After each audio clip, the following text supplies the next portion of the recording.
오늘도 그리스도인의 가치관에 대해서 세 번째 시간을 갖겠습니다. 오늘 말씀을 준비하면서 그런 성경 구절이 떠올랐어요. 갈라디아서 5장 17절에 이런 말씀이 있습니다. 육체의 소욕은 성령을 거스리고 성령은 육체를 거스리나니 이 둘이 서로 대적함으로 너희가 원하는 것을 하지 못하게 하려 함이니라. 이 말씀이 로마서 7장에도 그대로 나와요. 사도 바울이 그런 얘기했잖아요. 내 마음에는 두 가지가 있다. 하나는 하나님의 법을 쫓아가는 것, 또 하나는 내 마음의 법을 쫓아가는 것. 두 가지가 서로 내 마음에 공존하고 있더라. 가만히 보니까 누가 이기냐? 하나님의 법이 이겼으면 얼마나 좋겠습니까? 그런데 내 마음에 속에 있는 내 마음의 법이 그 하나님의 법을 사로잡았다.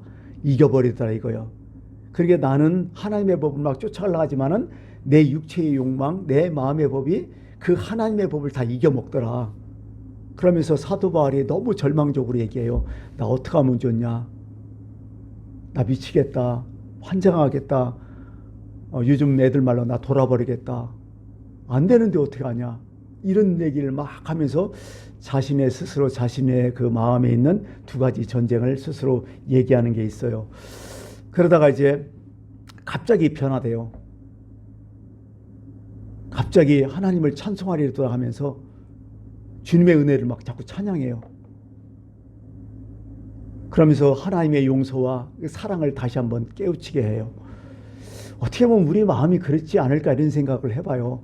우리 알잖아요. 우리 스스로도 우리 여기 모인 분들, 제가 여기서 좋은 말 이런 게 아니라 성경 얘기한다면 사실은 우리는 하나님의 법을 막 쫓아가려고 하는데 대부분 져요. 우리가 안 되는 거예요. 이상하게 이게 하나님의 뜻이라고 생각하고 이게 하나님이 원하는 거라고 생각하고 하나님 기뻐하는 걸 자꾸 생각하지만은요, 이상하게 결과는 그렇지 못하는 거예요. 자꾸 내 욕망의 법이 이겨나가 버려요. 자꾸 이 제어를 못하는 거야. 너무 힘든 거야. 근데 사도 바울은 여기서 하나 깨달았죠. 그렇기 때문에 주님의 은혜가 필요하다는 거예요. 주님의 사랑이 필요했다는 거예요. 이제 그리스도 예수 안에 있는 자는 결코 정죄함이 없다는 거예요. 왜? 내가 그런 모양에도 내가 그리스도 예수 안에 있기 때문에 하나님이 나를 정죄하지 않을 거라는 거예요. 기가 막힌 진리 아니야 이거? 아니 내가 내 육체의 욕망을 하나님의 법이 하나님의 뜻이 이겨버렸다면 이거 얼마나 좋아요. 할렐루야지. 너무 기쁘죠. 우리 다 그렇게 합시다. 근데 안 되는 거예요. 자신도 스스로 생각하니까. 오직 우리가 하나 구할 것은 뭐냐면 하나님의 은혜밖에 없다는 거예요. 사도 바울도. 하나님의 은혜 아니면 내가 구원받지 못한다는 거예요. 하나님의 은혜와 사랑 아니면 내가 천국에 갈 수 없다는 거예요. 사도 바울은 너무나 많이 깨달아요. 그걸. 그리스도 예수 안에서 있는 성령의 생명의 법이 죄와 사망에서 너를 해방하였다고. 이제 하나님을 찬송하리라 하고 이런 얘기를 쭉 하는 거죠. 물론 이것이 너무 절망적이고 너무 괴로운데 하나님의 은혜를 생각하니까 참 이것이 해소되고 너무 감사한 일인데요. 한 가지 또 어떤 책을 읽어보니까 그런 예화가 있길래 제가 마음으로 자꾸 담고 있어요. 그것은 여러분 한번 얘기를 했었을까요? 손자와 할아버지가 대화를 나누는데 이제 할아버지가 손자한테 여러 가지 이야기를 하는 거죠. 우리 인간에게는 두 마리의 짐승이 살고 있다. 하나는 악한 짐승이 있고 하나는 선한 짐승이 있더라. 우리 모든 마음에는 그런 짐승들이 다 있다는 거야. 두 마리. 그래서 서로 막 으릉대고 싸운다는 거야. 그러면 이제 손자가 물었죠. 할아버지 그러면 어느 짐승이 이기냐고 물었어요. 그랬더니 할아버지가 이렇게 대답해요. 그것은 어떤 때는 선한 짐승이 이길 때도 있고 어떤 때는 악한 짐승이 이길 때도 있더라. 이렇게 또 얘기하면서 가만히 보니까 어떤 때 이기냐 가만히 보니까 밥을 더 많이 주는 짐승에게 이기더라. 이렇게 얘기하는 거예요. 그래서 그 의미가 있다는 생각을 했어요. 내가 일생을 살아가면서 내가 악한 생각도 하고 선한 생각도 막 공존하면서 하잖아요. 그런데 과연 내가 선으로서 악을 이길 수 있는 방법이 뭘까 생각하니까 자꾸 내가 선한 쪽으로 기울여 있는 방법밖에 없다는 거야. 내가 그걸 더 생각하고 거기에 주안점을 더 두고 거기에 더 힘을 주는 내 마음의 자세가 그것을 능히 좀 이길 수 있지 않을까. 이거 완벽한 건 아니죠. 그런 마음을 내가 지금 이게 가졌던 거죠. 그래서 내가 그리스도의 가치관을 하면서 오늘 이 말씀을 하는 것은 그런 것 같아요. 이 가치관이 변하려면 뭔가 내가 이기는 게 있어야 되거든요. 내 안에서 변화되는 게 조금씩 있어야 되거든요. 제자리에 걸어가면 또 안 되거든요. 그러니까 어떻게 보면 내 자신이 변화하려면 본질이 근본이 변화해야 된다는 거죠. 가치관이라는 거죠. 그게 예수님의 비유가 참 기가 막힌 거죠. 그 열매로 그 나무를 안다는 거예요. 예수님은 딱 열매 보면 그 나무가 뭔지를 정확히 안다는 거예요. 나무만 보아서는 잘 본다는 거예요. 여러분 우리가 상식적으로 생각해도요, 살구나무, 자두나무, 또 뭐 있죠? 비슷한 게 뭐 또 있잖아요. 그런 거 갖다 놓으면 비슷해요. 나무들이. 예, 매실도 그렇고요. 그 참 비슷해요. 나무들이. 근데 열매 보면 딱 표시 나잖아요. 이건 자두고, 아 이건 매실이고, 이건 살구다는 거 딱 나오잖아요. 열매 보면 알 거예요. 열매는 뭐예요? 어떤 행실, 어떤 결과란 말이죠. 근데 아무리 내가 열매를 받고 싶어도 못 바꿔요. 뭘 바꿔야 돼? 나무를 바꿔야 된다는 거죠. 이게 가치관이라는 얘기죠. 가치관이 바뀌어야 열매도 또 다를 수가 있다는 얘기죠. 그래서 가치관을 바꾸는 것이 너무 중요하다. 어떻게 보면 가치관의 방향 전환, 그것이 회개일 수도 있어요. 가치관이 바뀌었다는 것은 그것도 뭐 거듭남이 있을 수가 있어요. 여러분 거듭남이 하루에 한꺼번에 바뀌는 건 아니에요. 절대로. 거듭나는 것은 다시 태어났다는 얘기죠. 다시 말해서 내가 이런 식이죠. 내가 이 땅에 태어나서 어린아이로 이 땅에 태어났다 생각한다면 내가 그리스도 안에서 또한 갓난아이로 다시 태어난 거야. 근데 갓난아이가 할 수가 없가잖아요. 근데 본질은 바뀐 거야. 방향이 바뀐 거야. 어떻게 보면 그런 본질, 그런 방향성이 바뀐 상태에서 성숙을 논해야 되지 않을까요? 처음부터 사람이 어떻게 금방 성숙해질까요? 갓난아이 됐다가 청소년 됐다가 뭐 장년 되고 이렇게 되는 거잖아요. 어떤 그런 노성에 우리가 있다는 거죠. 그런 것처럼 참 하나님도 우리를 그렇게 보고 계시다는 거죠. 아까 얘기했듯이 사도 바울이 내 마음의 법과 또 하나님의 법이 서로 싸우고 있는데요. 가치관이 바뀌면 어떻게 돼요? 자꾸 내 마음의 법보다는 하나님의 법을 어떻게 해요? 자꾸 따르려고 노력하는 거야. 그게 가치관이 바뀐 거야 사실은. 근데 그게 바뀌었다가 변화되냐? 힘들어요. 우리는 일생 동안 두 가지 싸움을 해야 돼. 내 안에서 선함과 악 싸움, 이거 하나님 법과 내 육체의 욕망, 이 싸움이 계속 이게 영적인 전투, 내 안에서 엄청난 싸움이 일어나는 거죠. 혈과 육의 싸움이 아니라 악한 영들의 싸움이 바로 이런 뜻이겠죠. 어떻게 보면 그렇게 우리는 살아가야 되는 거죠. 근데요, 이 가치관이요, 뭐 그냥 가치관이라 해서 그냥 뭐 무수 잘라지 딱 잘라지 이게 아니거든요. 이 가치관은요, 우리 삶 가운데 전반적인 거예요. 어떻게 보면 또 생각해 보니까 그런 생각이에요. 정말 가치관이 바뀌었다면 최고의 가치관은 뭐냐? 목적이 바뀌는 거죠. 내가 이 세상 중심으로 살아갔다가 가치관이 바뀌니까 하나님이 목적되는 거예요.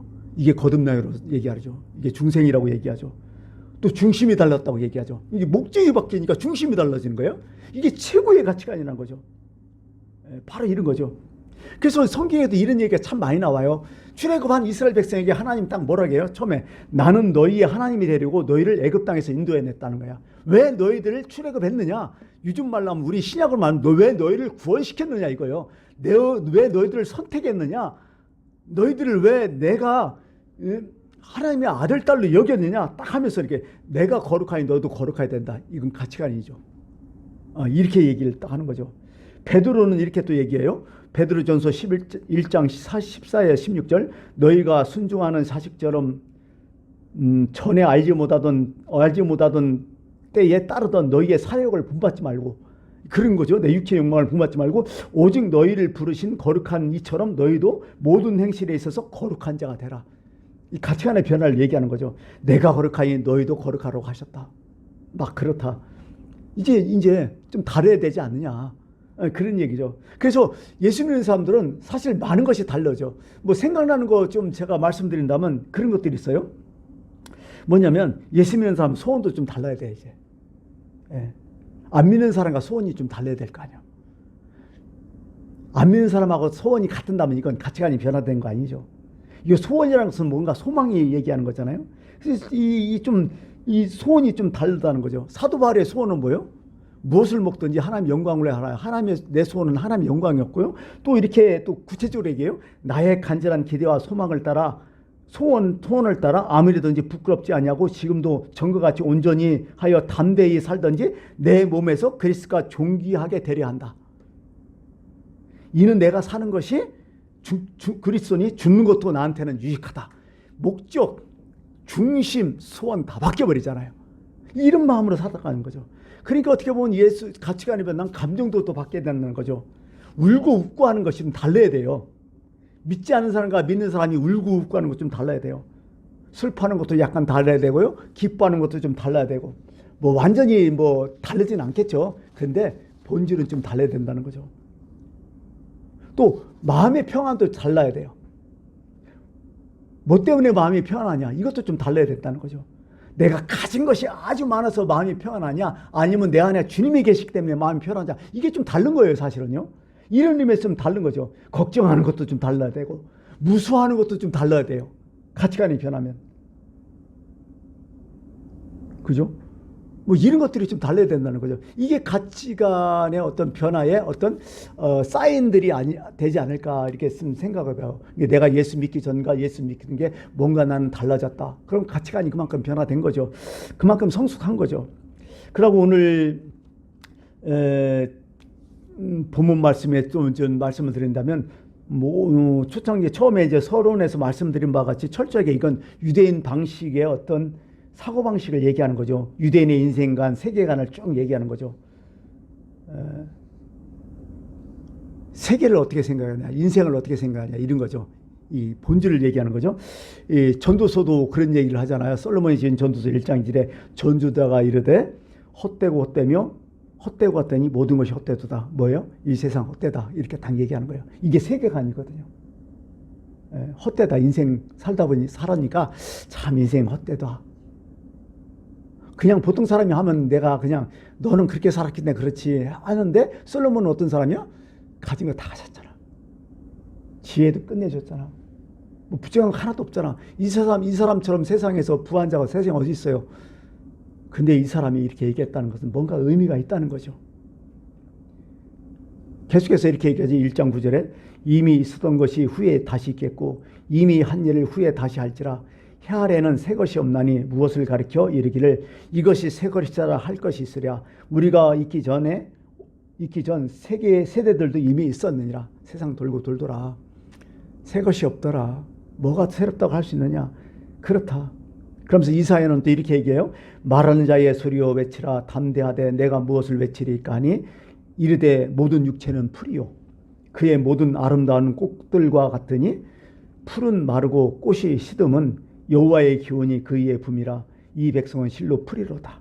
풀은 마르고 꽃은 시드나 우리 하나님의 말씀은 영원히 서리라. 이게 인생관이고 이게 세계관이란 말이죠. 베드로도 이렇게 얘기하죠. 그러므로 모든 육체는 풀과 같다. 그 모든 영광은 풀의 꽃과 같다. 풀은 마르고 꽃은 떨어진다. 그렇지만 오직 주의 말씀은 세세토록 영원히 있다. 너희에게 전할 복음이 바로 이 말씀이다. 이것을 마음의 인생관과 세계관을 삼고 기본적으로 살아가라. 그러면 세상을 보는 가치관도 바뀌고 인생관도 바뀔 것이다. 이런 얘기죠. 어떻게 보면 그렇게 쭉 얘기하는 거죠. 그래요. 이 세상에는 영원한 거 없어요. 다 지나가요. 다 내려놓을 때가 있어요. 여러분 가끔 뭐 만나는 사람들은 그렇지만은 정말 오래간에 딱 만나면 제일 먼저 뭐부터 물어봐요? 목사님 이제 많이 늙으시네요. 목사님도 나이 많이 들으셨네. 이렇게 딱 얘기해요. 아닌 게 아니라 지금 60대가 넘어가니까 내가 거울은 잘 보지 않는 편이지만 세세하게 가끔가다 이제 뭐 엘리베이터 타든지 뭐 이렇게 거울 앞에서 섰을 때 보면 참 나도 많이 늙었다 이런 생각을 좀 가져요. 흰머리는 염색이기 때문에 근데 흰머리는 40대부터 나 있었고 참 그래요. 늘 젊을 줄만 알았잖아요. 만날 때마다 목사님은 안 늙는 것 같아요. 안 늙는 것 같아요. 그런 사람이 많았거든요. 이게 어느 순간 보면 그 얘기가 쏙 없어졌어요. 목사님 이제 많이 변하셨네요. 나이 먹은 티가 난다는 거죠. 아니 이 정도 나이면 이렇게 늙을 때가 아니에요? 그 인정해야죠. 어쩔 수 없어요. 이 나이 먹고 산다는 게요. 그냥 사라지지 않아요. 늘 제가 얘기하지만은 무진장한 비용이 많이 들어가 나이 먹을수록. 제일 많이 들어가는 게 어떤 비용이요? 병원 비용이죠. 치료비, 의료비가 참 많이 들어가는 것 같아요. 그러고 모든 게 힘들어요. 이게 이제 좀 전에 이제 원로 목사님하고 그냥 통화자 하면서 이런 얘기 저런 얘기 좀 하면서 뭐 좀 나눴지만은 참 만만하지 않아요. 살아가는 게. 참 힘들다, 어렵다 이렇게 풀에 꽂아갔잖아요. 이 풀이요, 금방요, 말라요. 사실은 젊어지는 게 아니죠. 무슨 회춘이 어디 있겠습니까? 그냥 당신 회춘하셨네요. 물론 순간은 그렇게 보일 수 있겠죠. 근데요, 이거 늙어가요.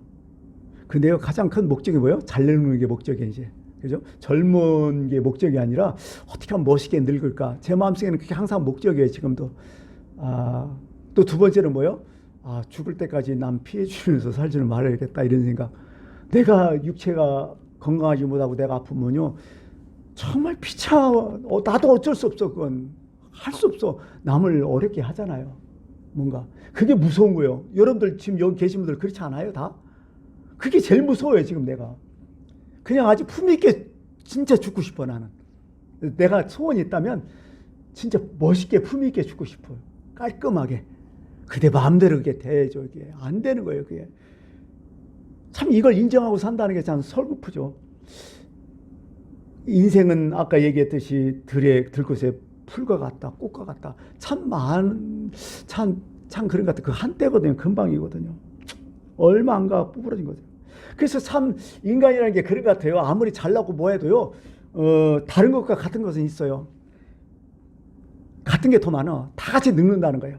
그러고 다 같이 죽고 다 같이 무덤에 간다는 거예요. 다른 건 뭐예요? 무덤의 모양만 다르다는 거예요. 나는 항상. 의미 없다는 거예요. 별로. 무덤 치장에는 무슨 의미가 있냐는 거예요. 이게. 그거 다르다는 거예요. 겉은 뻔질해갖고 뭐 국립묘지에 못 쳤느니 뭐 보통 그러잖아요. 뭐 어디에 못 쳤냐 하면서 자랑하는데 국립묘지에 뭐 묻혔다고 해서 그 사람이 다 훌륭한 사람들일까요? 아니죠. 어떻게 보면 정치적인 게 더 많죠. 예. 의미 없죠. 하나님 앞에 가면. 가장 큰 게 무엇이에요? 한 번 죽는 것은 사람에게 정해진 것이고 그 위에는 심판이 있다. 이거 준비한 사람이 지혜자 아니에요?